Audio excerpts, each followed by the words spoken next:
তো কেমন আছেন সবাই? আশা করি সকলে ভালো আছেন। তো ভালো থাকুন বলে আসলে সকলে ভালো থাকেন। আজকে আমি আপনাদের বিদ্যা দিব মাত্র 3টি কথা বলে বলে আপনি যে রাস্তায় বের হবেন, 3টি কথা বলে বলে আপনি যে রাস্তায় বের হবেন, একটি জিনিস আপনার মিস যাবে না।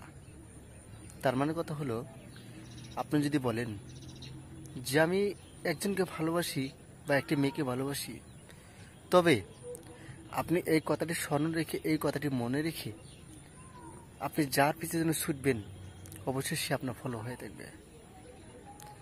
চাহে আপনার মেয়ে হোক, চাহে আপনার যে কোনো মানুষ হোক, আপনি যাকে মন থেকে ভালোবাসবেন।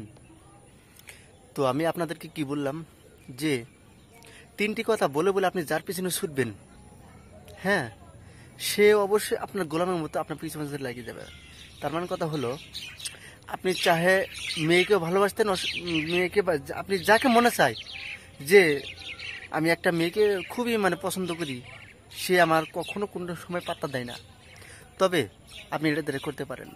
আর যদি বলেন যে আমি একটা মানুষকে আমি আকর্ষিত করব, ঠিক আছে, আপনি সেই মানুষটাকে আপনি করতে পারবেন। আপনার পক্ষে আপনার কণ্ঠে আকর্ষিত করে রাখতে পারবেন।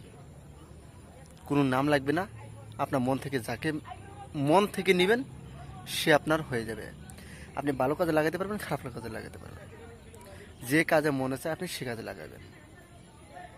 আমি আপনাদেরকে গ্যারান্টি দিয়ে বলতে পারি এবং আশীর্বাদ করে দিতে পারি, কাজ করে দেখুন।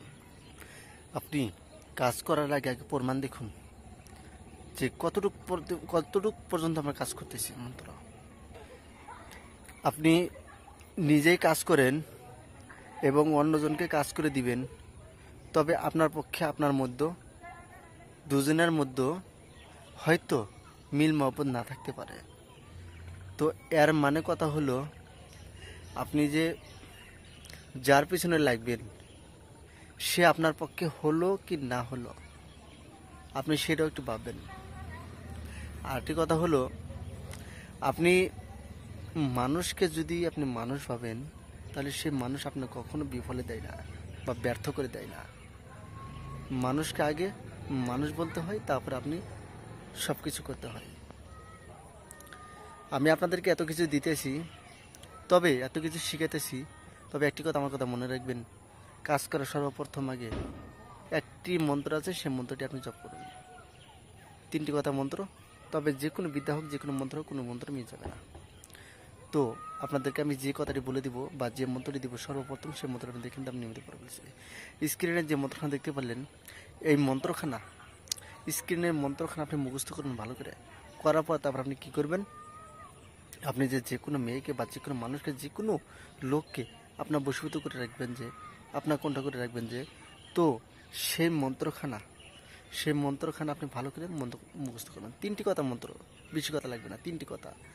তো এই মন্ত্র বলে বলে যে আপনি করলেন, করার পরে তারপর আপনি কী করবেন, হ্যাঁ, আপনি যে যার পিছনে ছুটবেন সে যেন কোনো প্রকার টের না পায়। আপনি যে মন্ত্রটা দ্বারা কাজ করছেন সে যেন কোনো প্রকার টের না পায়। আপনি শুধু মন্ত্র পড়লেন, নিজের বুকে 3টে ফুঁক মারলেন, বাস আপনি পিছনে চলে যাবেন। কোনো মন্ত্রের নাম লাগবে না, কোনো আপনার মন্ত্রর কোনো জায়গায় নাম বলতে হবে না। হ্যাঁ, আপনার শুধু নিজে নিজেই আপনি যার কথা ভাববেন সে আপনার দেখবেন অটোমেটিক কোনটা এসে গেছে, অটোমেটিক আপনার সঙ্গে কথা বলবে। আপনি নিজেও ভাবতে পারবেন না যে এই মন্ত্রখানে এতটুকু কাজ করে কেন। আপনি যদি একজন হাকিম বা ডাক্তার বা একজন উকিলের কাছে যান, যাওয়ার পরে যদি আপনি এই মন্ত্র বলে বলে যদি আপনি নিজের বুকে ফুঁক দিয়ে যদি তার কোনটা আকর্ষিত হন, বা তার কাছে যদি ফুঁক দিয়ে তার কাছে সামনে বসেন, সে অবশ্যই আপনার পক্ষে রায় নিয়ে কথা বলবেই বলবে।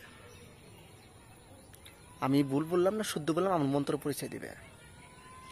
আমার মন্ত্র সঠিক আছে না ভুল আছে, অবশ্যই মন্ত্রখানে ট্রাই করতে পারেন বা যাচাই করতে পারেন, বা কোন একটা তান্ত্রিক দিয়ে আপনার মন্ত্র দেখতে পারেন যে মন্ত্র আমি ভুল দিয়েছি না শুদ্ধ দিয়েছি। তো সকলে ভালো থাকবেন, সুস্থ থাকবেন। আরেকটি কথা হলো, যারা যারা এখনো পর্যন্ত আমার গুরুবিদ্যার ডায়েরি এবং চ্যানেল হার না নিয়ে থাকেন, অবশ্যই নেবেন আর কাজ করার জন্য চেষ্টা করবেন। নিজের কাজ নিজে করবেন, বাবারকে দিয়ে করাবেন না। আপনি যদি নিজে নিজে কাজ যদি শিখে রাখতে পারেন, তাহলে আপনার জীবনের লাইফে ভালো, আপনার জীবনে আরেকজনকে যে শিখাবেন বা শিষ্য বানাবেন তাকেও আপনি শিখিয়ে রাখতে পারবেন। আর আপনি যদি বলেন আমার ছেলেকে শেখাবো, আপনি তাও শিখিয়ে রাখতে পারবেন, অসুবিধা নাই। কিন্তু ভালো বস্তু সংগ্রহ করা ভালো।